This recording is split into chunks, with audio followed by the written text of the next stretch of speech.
Hello, আসসালামু আলাইকুম আপুরা, কি অবস্থা সবার? আশা করি সবাই ভালো আছো। আমি হচ্ছে মহিমা জাহান।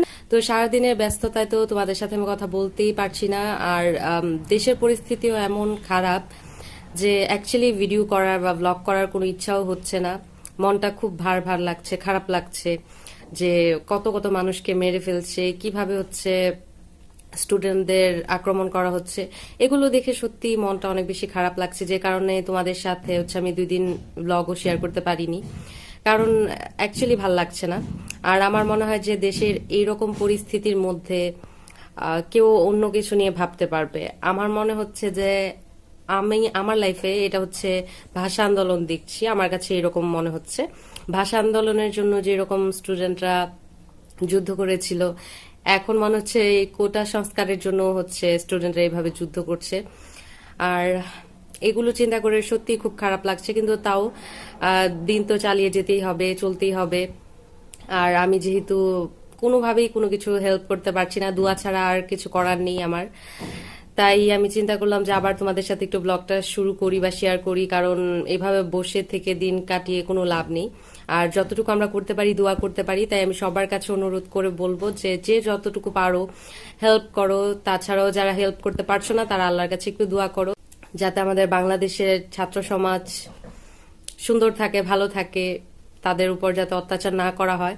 আল্লাহর কাছে দোয়া করো সবাই। আমিও এই দোয়াই করছি, যেহেতু আমি হেল্প ওইভাবে করতে পারছি না। তো সকাল থেকে উঠে আমি খাওয়া দাওয়া করলাম। খাওয়া দাওয়া করার পরে আমি হচ্ছে এখন একটু চা বানালাম, চা খাবো। আর এত গরম, সত্যি কথা বলতে আমি মাঝে মাঝে চিন্তা করি যে এত গরমের মাঝে এসি ছেড়ে, ফ্যান ছেড়ে টিকে থাকা পসিবল হচ্ছে না। যারা হচ্ছে আন্দোলন করছে তারা এত রোদের মধ্যে কিভাবে সার্ভাইভ করছে, ওইটাই আমি বুঝতে পারছি না। কিন্তু যাই হোক, তারা করছে, তাদের অনেক আমি বলবো যে তাদের মেন্টালিটি অনেক বেশি স্ট্রং, তারা অনেক স্ট্রং পার্সোনালিটির মানুষ, যে এইভাবে তারা আন্দোলন করতে পারছে।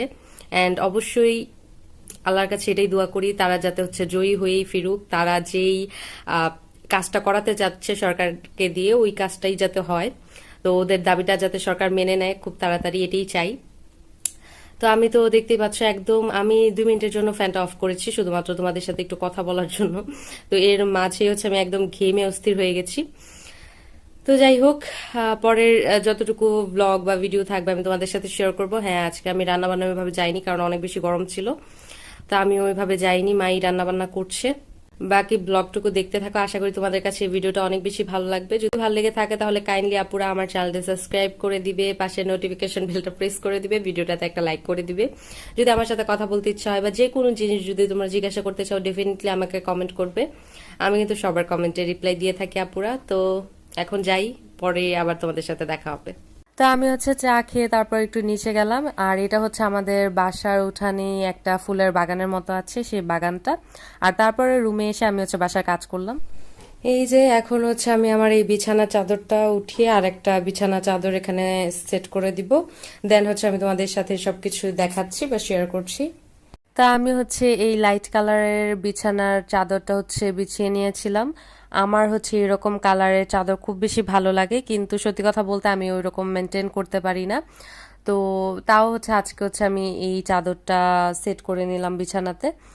আমার এরকম মানে হালকা কালারের, লাইট কালারের চাদরগুলো খুবই বেশি ভালো লাগে, কিন্তু এগুলো ধোয়া তারপর হচ্ছে ক্লিন রাখা খুবই কষ্টের বিষয়, সত্যি কথা বলতে।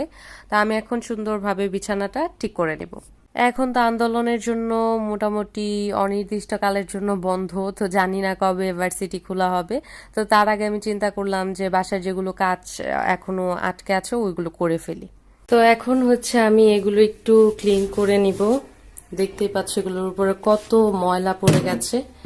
তো এগুলো হচ্ছে 2 দিন পর পর হচ্ছে মুছতে হয়, না হয় অনেক বেশি ধুলাবালি জমে যায়।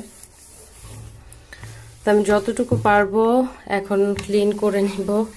আর এই যে এখানে হচ্ছে লবণের কৌটা বলা যায়, আমি আমার রুমের মধ্যে লবণ চিনি এগুলো এনে রাখি, কারণ আমি মাঝে মাঝে হচ্ছে চাটা বানাই, যে কারণে রাখি এনে।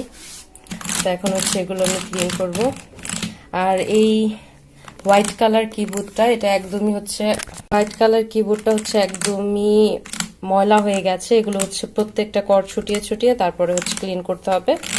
তা আমি শুধুমাত্র টেবিল এগুলো একটু মুছে দেন আমি ঘরটা ঝাড়ু দিয়ে গোসল করে নিব, তারপরে তোমাদের সাথে দেখা হচ্ছে। তা আমার কিন্তু রুম মোটামুটি ক্লিন করা শেষ। এই যে দেখতে পাচ্ছ আমি ঝাড়ু দিয়ে নিয়েছি রুমটা। আমার রুমে ওরকম কার্পেট বিছানো, তো এই কার্পেটটা পরিষ্কার করতে করতে মনে হয় আমার জীবন শেষ হয়ে যায়।